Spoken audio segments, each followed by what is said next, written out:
আমার নাম সঞ্জু। আমি মুম্বাই শহরের একটা পুরনো পাড়ায় থাকি। এখন আমার বয়স ২২ বছর।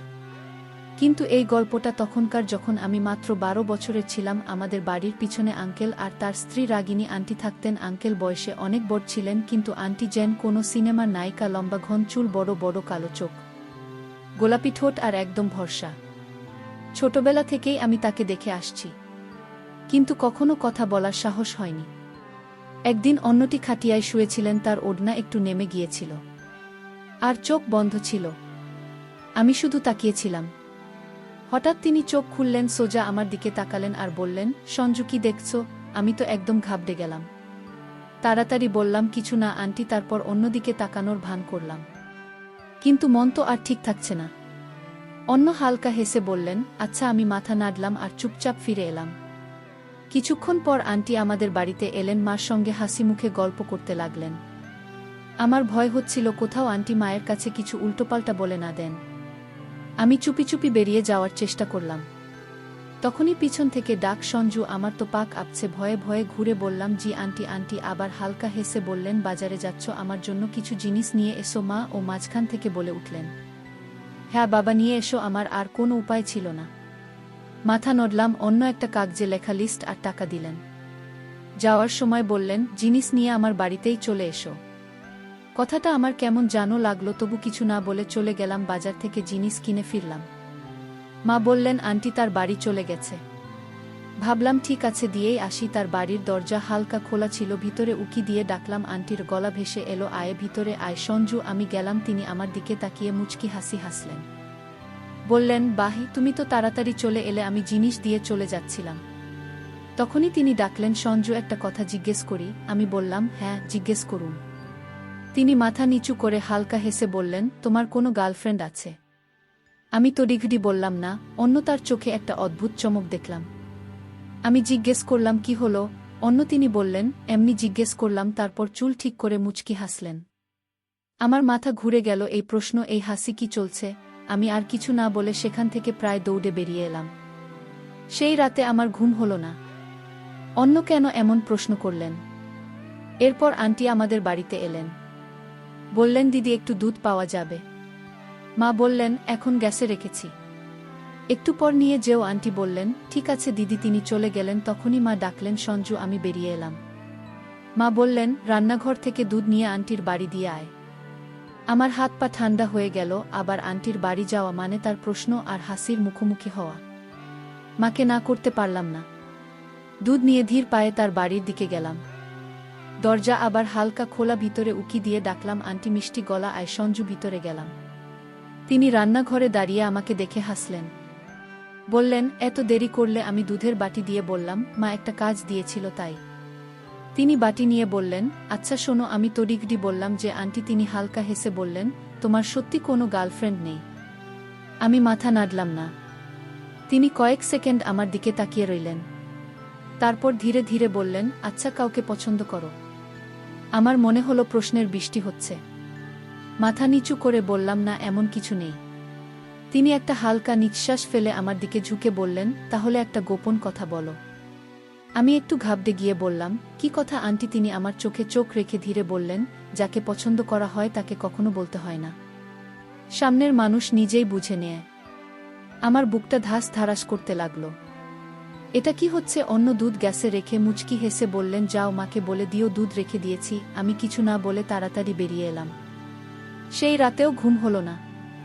আন্টি কি মজা করছিলেন না অন্য কিছু? আমি এপাশ ওপাশ করছি। হঠাৎ ফোন এ একটা মেসেজ এলো, অচেনা চেনা নম্বর। ঘুমিয়ে গেলে সঞ্জু। আমার গায়ে কাটা দিল। এত রাতে কে? কাপা হাতে লিখলাম, কে? কয়েক সেকেন্ড কোনো উত্তর নেই। তারপর আরেকটা মেসেজ, চিনে নাও। আমার মাথা ঘুরছে। কে হতে পারে? বন্ধুরা মজা করছে, কিন্তু এই নম্বর তো চেনা নাই। একটু ভেবে সাহস করে লিখলাম, আন্টি। মেসেজ টাইপ হচ্ছে। দেখলাম আমার বুকের ধড়কন বাড়ছে। তারপর মেসেজ এলো, হ্যাঁ, রাগ করলে না তো? আমার হাত পা অবশ হয়ে গেল। এটা কি হচ্ছে? আমি ধীরে লিখলাম, না, কিন্তু আমার নম্বর পেলেন কিভাবে? উত্তর এলো, তোমার মায়ের কাছ থেকে নিয়েছি। বলেছি কোনোদিন তোমাকে জিনিস আনতে বলতে পারি, তাই নম্বর লাগবে। আমার মাথায় ঝড় উঠল। মা না ভেবেই নম্বর দিয়ে দিয়েছেন। কিন্তু আন্টি, এটা কিসের জন্য ব্যবহার করছেন? আমি দ্বিধায় পড়লাম। তখন আরেকটা মেসেজ, শোনো, কাল সন্ধ্যায় ছাদে এসো, কথা আছে। আমার হাত পা ঠান্ডা। কি কথা? উত্তর লিখতে যাচ্ছি তখন আরেকটা মেসেজ, ভয় পেও না, কিছু ভুল বলবো না, শুধু কথা বলতে চাই, আমার সামনে দুইটা পথ হয় না বলে দিয়ে তো গিয়ে দেখি। আন্টি কি চান? সাহস করে লিখলাম ঠিক আছে আন্টি। শেষ মেসেজ, ভালো তাহলে কাল দেখা হবে। সঞ্জু পরদিন সকালটা স্বাভাবিকভাবে কাটল, কিন্তু মনটা সারাদিন উসকুস করছে। সন্ধ্যার অপেক্ষা সঙ্গে একটি অদ্ভুত ভয়। সন্ধ্যা 7টার দিকে ছাদে গেলাম, হালকা ঠান্ডা হাওয়া বেচ্ছে। যার দিকে চোখ বুলিয়ে দেখি আন্টি ছাদের এক কোণে দাঁড়িয়ে, আমাদের বাড়ির ছাদটা স্পষ্ট দেখা যাচ্ছে। আমি ধীরে বললাম আন্টি। তিনি মুচকি হাসলেন, বললেন, ভেবেছিলে আমি মজা করছি? আমি থমকে গেলাম, কি বলছেন? তিনি কয়েক পায়ে গিয়ে এলেন, তার চুল হাওয়ায় উঠছে, চোখে একটা অন্যরকম ঝিলিক।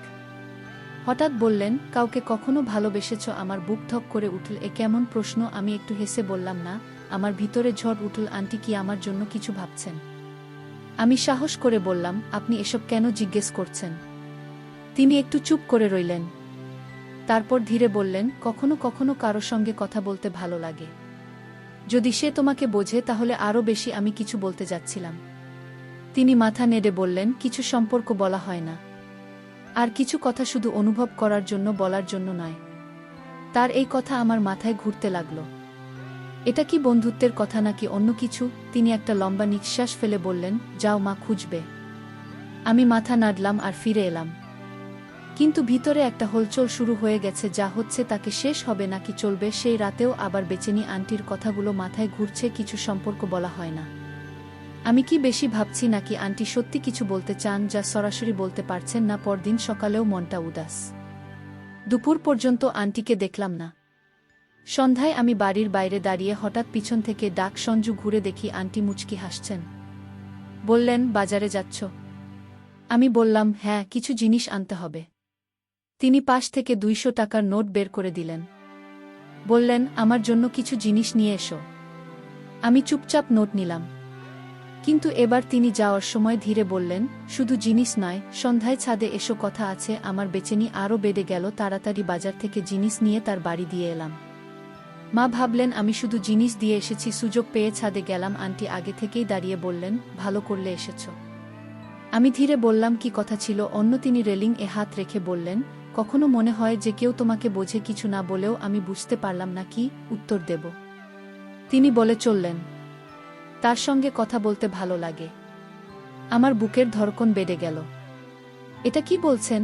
আমি কিছু বলার আগেই তিনি বললেন, ভয় পেও না, আমি তোমাকে ভুল পথে নিয়ে যাচ্ছি না। আমি মাথা নাড়লাম। তিনি বললেন, কখনো কখনো বয়স দিয়ে সঠিক ভুল ঠিক হয় না। মন ঠিক করে আমার মাথা ঘুরছে। আন্টি কি চান? আমি ধীরে বললাম, আন্টি আপনি। তিনি আমার কথা কেটে বললেন, যদি এসব তোমার অদ্ভুত লাগে আমি আর বলবো না, কিন্তু যদি তুমি ওই কথাগুলো পছন্দ করো তাহলে আমাদের এই ছোট্ট গোপন বন্ধুত্ব হতে পারে। আমি ভাবলাম, যখন ঘাস নিজে যে ঘোড়ার কাছে আসছে তখন ছাড়া উচিত নয়। সেই রাতে আমি নিজে থেকে আন্টিকে মেসেজ করলাম, আন্টি আমিও আপনাকে পছন্দ করি, সঙ্গে একটা হার্ট ইমোজি। আন্টি ওপাশ থেকে হার্ট ইমোজি পাঠালেন। আমি লিখলাম, আন্টি এবার ইমোজির হার্ট নিয়ে আসল হার্ট চাই। তিনি বললেন, কাল দুপুর 1টায় বাড়িতে চলে এসো। পরদিন আন্টির বাড়ি গেলাম। আঙ্কল বাড়িতে ছিলেন না, আন্টি তার ঘরে ছিলেন। আমি পৌঁছেতেই তিনি আমাকে জড়িয়ে ধরলেন। আমরা দুজনে অনেক গল্প করলাম, হাসলাম আর ক্লান্ত হয়ে ঘুমিয়ে পড়লাম। বিকেল 5টায় আমি বাড়ি ফিরলাম। তো বন্ধুরা, এটা ছিল আমাদের আজকের ছোট্ট গল্পটা। কেমন লাগলো কমেন্ট করে জানিও। যদি পছন্দ হয় লাইক করো, বন্ধুদের সঙ্গে শেয়ার করো। এরকম আরও মজার গল্পের জন্য আমাদের চ্যানেল সাবস্ক্রাইব করো, আর বেলাল আইকনটা টিপতে ভুলো না যাতে কোনো গল্প মিস না হয়। ধন্যবাদ।